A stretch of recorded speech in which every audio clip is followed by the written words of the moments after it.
राजा सुग्रीव को ऐसा ही तब महसूस हुआ जब वह एक ऐसे शासक से अपना राज्य वापस पाने में असमर्थ हो गए जो उनका ही हमशक्ल था। राम और लक्ष्मण सुग्रीव की मदद करना चाहते थे, लेकिन केवल कुछ शर्तों के तहत।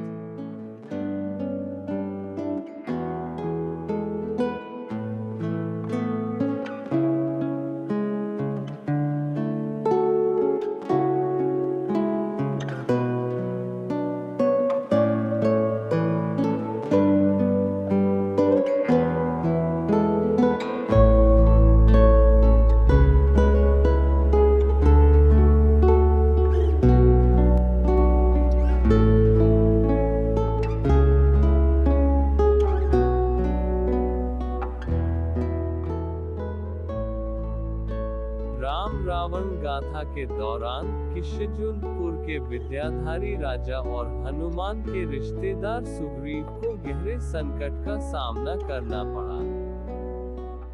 ये तब हुआ जब उन्होंने 15 दिनों के मनोरंजन के लिए अपना साम्राज्य भतीजों को सौंपा। आश्चर्य की बात है कि एक सप्ताह बाद सुग्रीव वापस आया और अपनी जल्दी वापसी का कोई उचित कारण न बताया, केवल यादों का हवाला दिया। 15 दिनों के बाद असली सुग्रीव वापस लौटा और उसने अपने समान ही एक सुग्रीव को अपनी शाही कुर्सी पर बैठा पाया, जिससे एक तीव्र गर्म विवाद शुरू हो गया। वास्तविक सुग्रीव का पता लगाने की कोशिश में शब्दों की लड़ाई खूब हुई। संघर्ष तब सामने आया जब असली सुग्रीव अपनी मनोरंजक छुट्टियों से लौटा और उसने अपने स्थान पर एक और सुग्रीव को पाया। आमने सामने की लड़ाई हुई, लेकिन कोई स्पष्ट समाधान नहीं निकला। शाही दरबार के लोगों को ये पूरा घटनाक्रम उनके बीच का अंतर करना चुनौतीपूर्ण लगा। नतीजा ये हुआ कि पूरा स्टाफ लगभग 2 बराबर गुटों में बंट गया। दुर्भाग्य से असली सुग्रीव को अपने शाही लोगों और सेनाओं पर हावी होने के लिए राज्य से बाहर जाना पड़ा और जंगल में रहना पड़ा। धोखेबाज के साथ कुछ लड़ाइयों के माध्यम से अपने राज्य को पुनः प्राप्त करने का प्रयास करने के बावजूद वह लंबे समय तक नकली शासक का सामना नहीं कर सका। हताशा में सुग्रीव ने अपने रिश्तेदार हनुमान से मदद मांगी और जटिल स्थिति को समझाया और नकली सुग्रीव को बाहर निकालने में सहायता का अनुरोध किया। हालांकि हनुमान को भी सुग्रीव के पास आते समय उस पर संदेह हो गया था, क्योंकि वह वास्तविक सुग्रीव को पहचानने में असमर्थ हुआ और इस तरह उसने बिना कोई कार्रवाई किए अपने क्षेत्र में लौटने का फैसला किया। असली सुग्रीव हताश था और उसे समस्या के समाधान के लिए किसी की मदद की जरूरत थी। तब सुग्रीव ने अपने मित्र राजा विराधित से मदद मांगी, जिन्होंने 2 महान सज्जनों, राम और लक्ष्मण के नाम सुझाए। उन्होंने ही विराधित राजा की संकट में मदद की थी। हालांकि राजा विराधित को इस बात पर संदेह था कि राम की पत्नी सीता का अपहरण होने के कारण संभवतः वे उनकी कितनी सहायता प्रदान कर सकते हैं, बताना मुश्किल है। सुग्रीव ने प्रस्ताव रखा कि यदि वे उसकी समस्या का समाधान कर सकते हैं तो वह 1 सप्ताह के भीतर सीता को खोजने में उनकी मदद करने का वादा किया। राजा विराधित के साथ सुग्रीव ने राम और लक्ष्मण को शर्त बताई, सीता की खोज से पहले अपनी दुविधा को हल करने की आवश्यकता पर जोर दिया और दोनों सज्जन उनकी शर्तों पर सहमत हुए। आनंदित सुग्रीव ने राम और लक्ष्मण के साथ नृत्य किया। धोखेबाज को युद्ध के लिए चुनौती दी।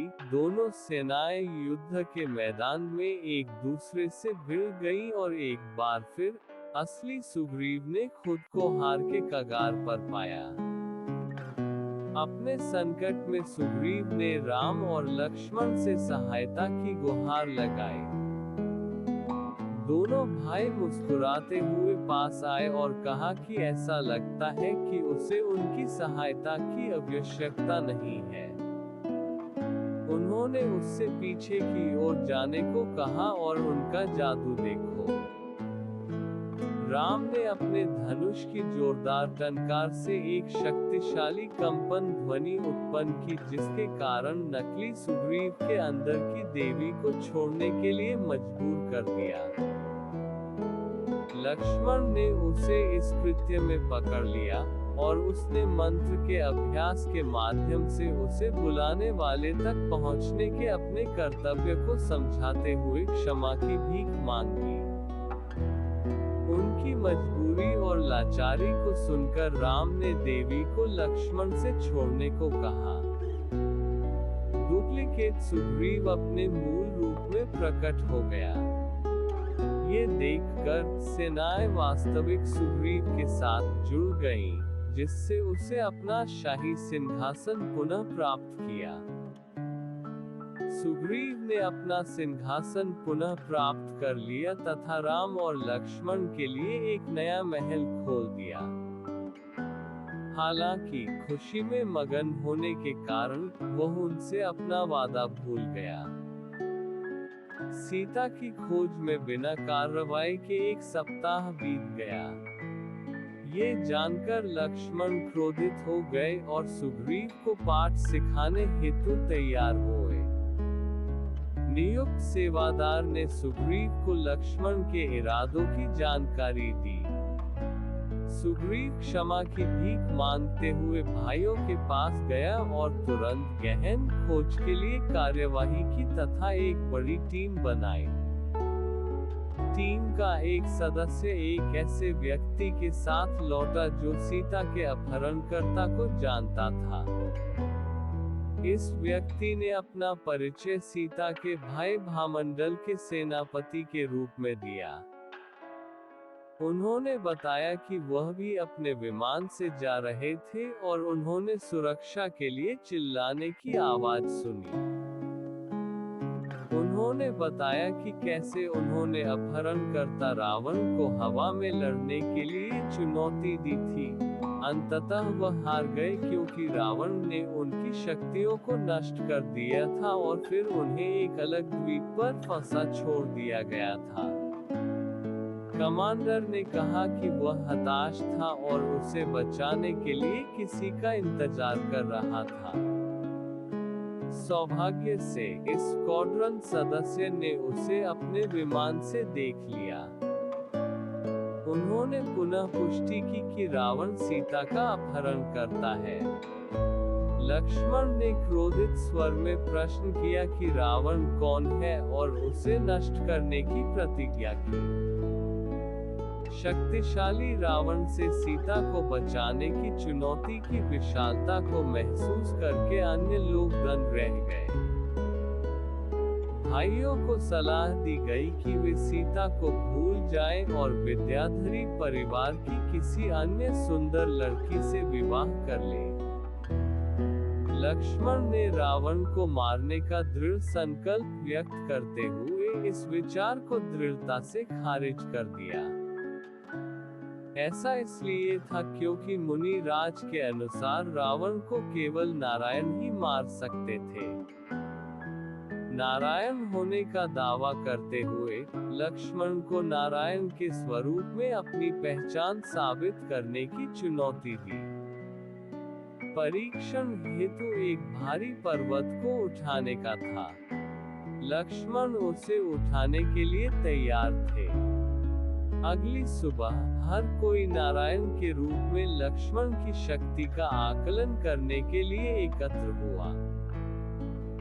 पर्वत के नीचे अपनी हथेलियां रखकर उन्होंने उसे अपने घुटने की ऊंचाई तक उठा लिया, जिससे उनकी शक्ति का आभास हुआ। आश्चर्यचकित दर्शकों को अब लक्ष्मण की नारायण पहचान पर विश्वास हो गया। परंतु युद्ध में संभावित बड़े पैमाने पर हताहतों और रक्तपात के बारे में चिंताएं पैदा हुई। इसे टालने के लिए एक कूटनीतिक दृष्टिकोण को अपनाने बुद्धिमानी की सलाह दी गई, जिसके परिणामस्वरूप सीता की वापसी के लिए रावण पर दबाव डालने के लिए रावण के दामाद हनुमान को चुना गया। प्रयासों के बावजूद कूटनीतिक प्रयास निरर्थक साबित हुए, जिससे प्रत्याशित बड़े पैमाने की लड़ाई के लिए मंच तैयार हुआ। ये गाथा बताती है कि राम और लक्ष्मण ने सुग्रीव को उसके शासन पर नियंत्रण पाने में सहायता की और बदले में उन्होंने सीता का पता खोजा और फिर उन्हें वापस लाने के लिए एक शांतिपूर्ण तरीका प्रस्तावित किया।